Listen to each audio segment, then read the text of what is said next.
Jika kalian ingin mengetahui bagaimana persahabatan yang sehidup semati, maka belajarlah dari persahabatan antara dua orang mulia ini, yaitu Thalhah bin Ubaidillah dan Zubair bin Awam radhiyallahu anhu. Thalhah dan Zubair memang sudah dipersaudarakan oleh Rasulullah di Mekah sebelum berhijrah. Keduanya sama-sama perintis perjuangan dari rumah Arqam bil Arqam. Kebetulan keduanya juga masih termasuk kerabat Rasul. Ibnu Zubair yang bernama Safiyah binti Abdul Muttalib tidak lain adalah bibi Rasulullah. Keduanya memiliki banyak persamaan. Sama-sama berasal dari suku yang sangat dihormati, sama-sama orang kaya, pebisnis yang sukses, pemurah, baik hati, dan teguh dalam keimanan. Kematian keduanya pun hampir sama-sama dibunuh oleh orang-orang yang zalim. Mereka pun sama-sama dimakamkan di Basrah yang dipimpin oleh Sayyidina Ali bin Abi Thalib radhiyallahu anhu. Sama seperti Thalhah, Zubair pun termasuk dalam 10 orang sahabat yang dijamin masuk surga. Thalhah dan Zubair adalah tetanggaku di surga, sabda Rasulullah tentang keduanya. Zubair termasuk generasi awal dari para sahabat atau as-sabiqunal awwalun. Dia menerima cahaya iman saat usianya baru 15 tahun. Ada juga pendapat yang mengatakan Zubair sudah beriman sejak usia kanak-kanak. Untuk kebenarannya hanya Allah Subhanahu wa ta'ala yang maha mengetahui. Sebagian penduduk Mekah mengenalnya sebagai sosok yang pemberani dan penunggang kuda yang handal. Keberaniannya ditunjukkan saat rumor wafatnya Rasulullah karena serangan kaum musyrik sampai ke telinganya. Zubair langsung mencari kebenaran berita tersebut dengan menunggang kuda dan membawa pedang. Dia mencari kepastian berita itu ke pelosok kota Mekah. Dia berjanji jika berita itu benar, maka pedangnya akan terhunus untuk mencari pelakunya. Dalam pencariannya, dia bertemu dengan Rasulullah di puncak bukit. Melihat pedangnya terhunus, Rasulullah pun menanyakan apa yang akan dilakukan oleh Zubair. Maka Zubair menjelaskan niatnya yang akan membela Rasulullah dengan pedangnya itu. Saat itu Rasulullah pun mendoakan semoga Zubair selalu mendapat kebaikan dan dengan pedangnya selalu mendapat kemenangan. Wajar sekali kalau para ahli sejarah menyebut Zubair sebagai orang pertama yang mengangkat pedang untuk membela Islam. Dan dengarlah apa yang diberi Rasulullah sebagai penghargaan atas keberaniannya. Setiap nabi memiliki pembela, dan pembelaku adalah Zubair bin Awam.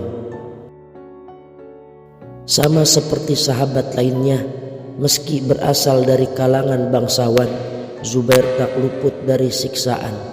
Pamannya sendiri, Naufal binti Khuwailid lah yang bertugas mengembalikan Zubair pada berhala-berhala mereka.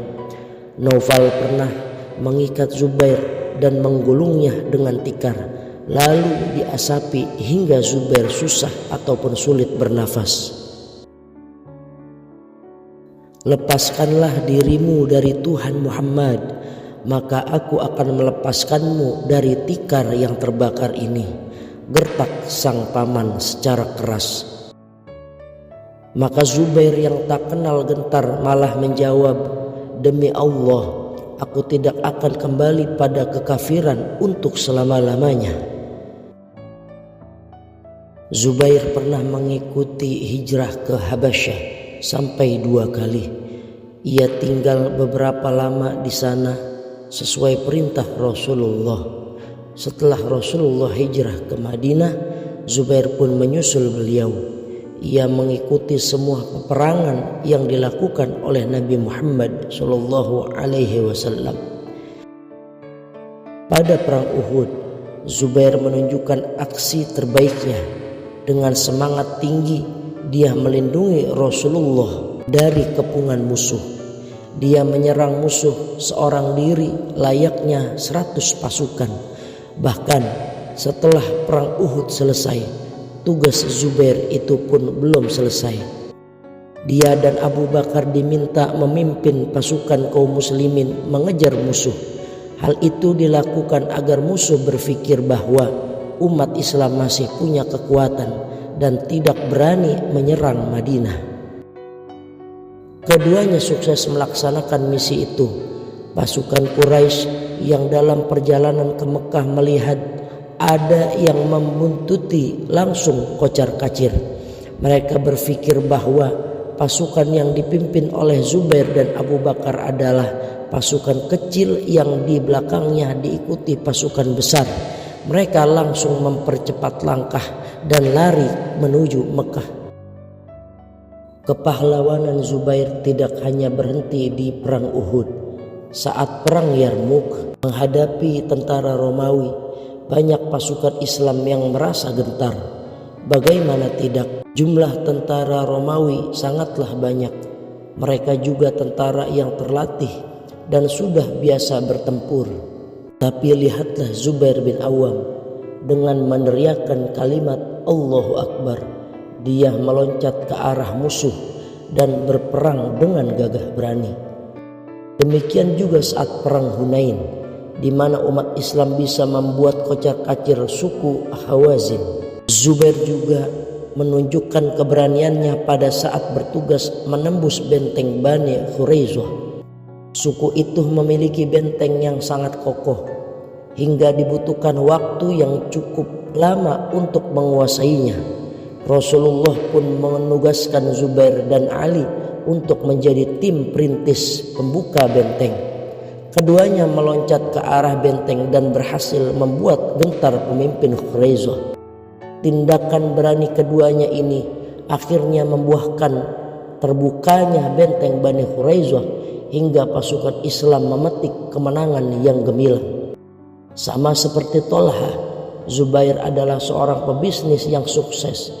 Dia dianugerahi kekayaan yang berlimpah, tapi seperti sahabatnya, dia pun mempergunakan semua hartanya di jalan Allah, entah itu untuk membantu perjuangan ataupun dibagikan kepada sesama muslim yang membutuhkan.